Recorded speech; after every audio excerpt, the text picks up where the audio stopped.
Goodness gracious. If you kill the environment, you kill everything.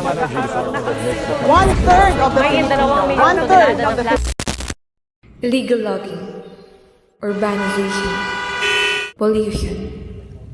Ilan lang yan sa mga dahilan kung bakit ang dating luntiang paligid ay napalitan ng mga nagtataasang gusali. Wala nang masisilungan sa tindi ng init ng panahon. Kaya ang pagbaha, madali kong umusbong.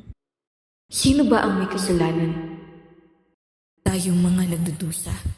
Ngunit, hindi pa huli ang lahat.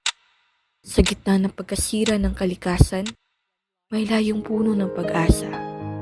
Iisa lamang ang tahan ng ating pinangangalagaan.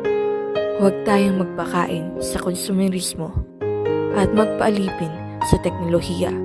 Makilahok, makiisa, matuto, at kumilos.